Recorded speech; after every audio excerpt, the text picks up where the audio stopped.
Good morning, Team Alabama. Please join me in reading in the Hunger Games.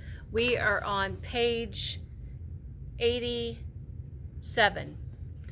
Chapter 7, page 87. My mind wanders to my mother and Prim. They must be up. My mother getting their breakfast as of mush. Prim milking her goat.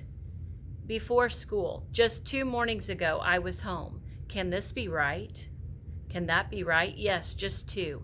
And now how empty the house feels, even from a distance. What did they say last night about my fiery debut at the games?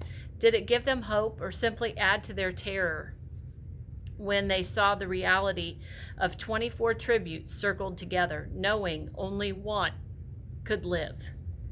Haymitch and Peta came in, bid me good morning, filled their plates.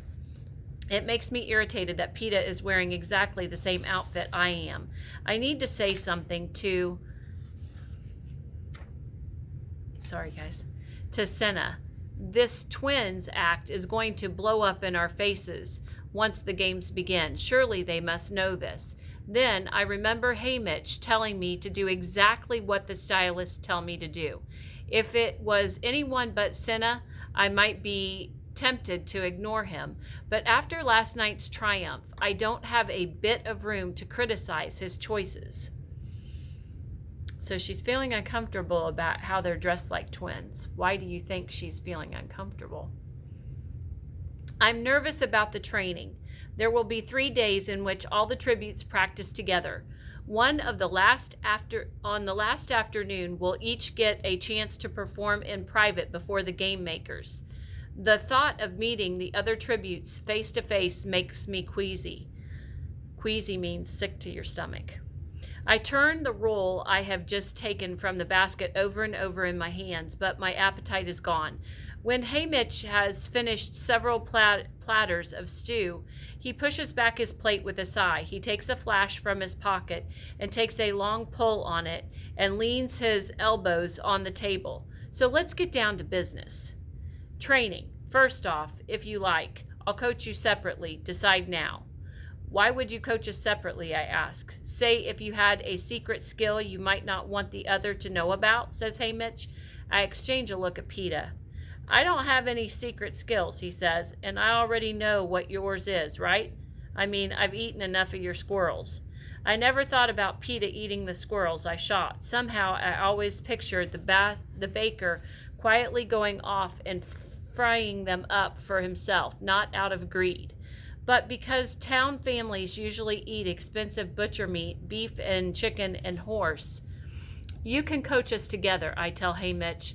Peta nods. All right, so give me some idea of what you can do, says Haymitch. I can't do anything, says Peta, unless you count baking bread. Sorry, I don't, Katniss. I already know that you're handy with a knife, says Haymitch. Not really, but I can hunt, I say, with a bow and arrow.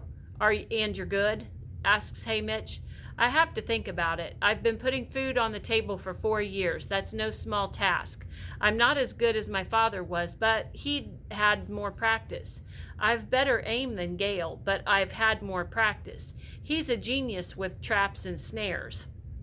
I'm all right, I say. She's excellent, says Peta. My father buys her squirrels. He always comments on how the arrow never pierces the body. She hits every one in the eye. It's the same with the rabbits that she sells the butcher. She can even bring down deer.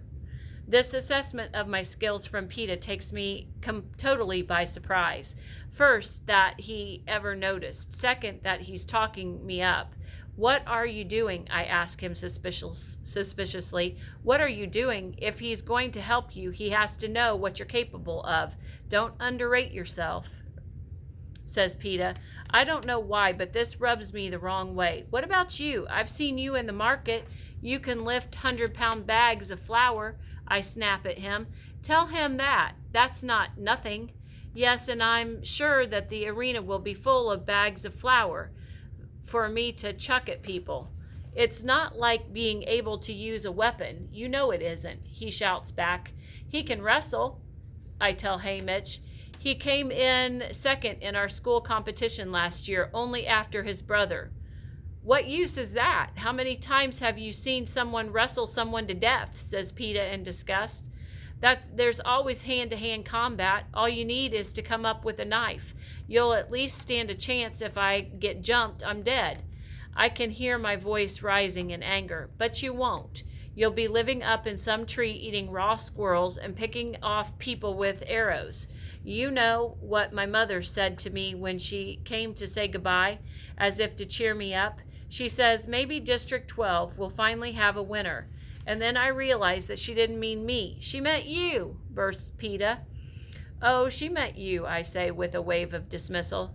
She said, she's a survivor, that one. She is, says PETA. That pulls me up short. Did his mother really say that about me? Did she rate me over her son? I see the pain in PETA's eyes and know he isn't lying. Suddenly, I'm behind the bakery, and I can feel the chill of the rain running down my back, the hollowness in my belly. I sound 11 years old when I speak, but only because someone helped me.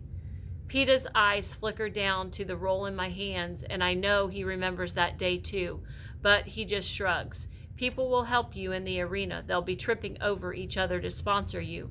No more than you, I say. PETA rolls his eyes at Haymitch. She has no idea the effect she can have. He runs his fingernail along the wood grain in the table, refusing to look at me.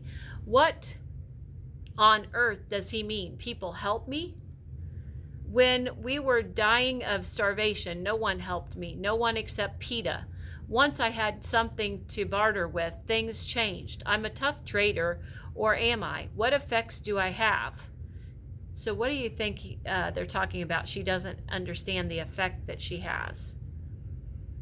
She's probably very pretty and very convincing when she talks.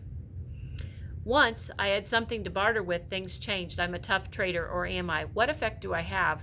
That I'm weak and needy? Is he suggesting that I got good deals because people pitied me? I try to think if this is true. Perhaps some of the merchants were a little generous in their trades, but I always attributed that to their long-standing relationship with my father. Besides, my game is first class. No one pitied me. I glower at the roll. Sure, he meant to insult me. Okay, glower is a great vocab word. Okay, it's similar to frown, but you can look up the dictionary definition. After about a minute of this, Haymitch says, well then, well. Katniss, there's no guarantee there'll be bows and arrows in the arena, but during your private session with the game makers, show them what you can do. Until then, stay clear of archery. Are you any good at trapping? I know a few basic snares, I mutter. That may be significant in terms of food, says Haymitch. And PETA, she's right.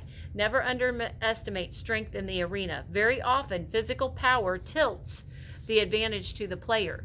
In the training center, they will have weights, but don't reveal how much you can lift in front of the other tributes. The plan's the same for both of you. You go to group training, spend the time trying to learn something that you don't know. Throw a spear, swing a mace, learn to tie a decent knot.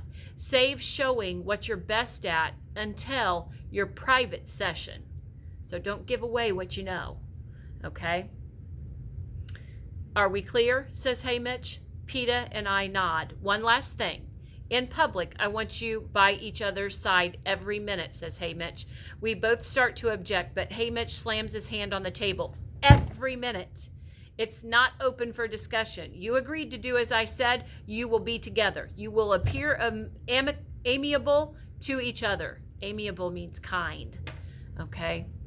Now, get out. Meet Effie at the elevator at 10 for training. I bite my lip and stalk back to my room, making sure that PETA can hear the door slam. I sit on the bed, hating Haymitch, hating PETA, and hating myself for mentioning that day long ago in the rain. It's such a joke. PETA and I going along pretending to be friends, talking up each other's strengths, insisting that others take credit for their abilities, because, in fact, at some point we're going to have to knock it off and accept we're bitter adversaries. Adversaries means enemies. Which I'd be prepared to do right now if it wasn't for Haymitch's stupid instruction that we stick together in training.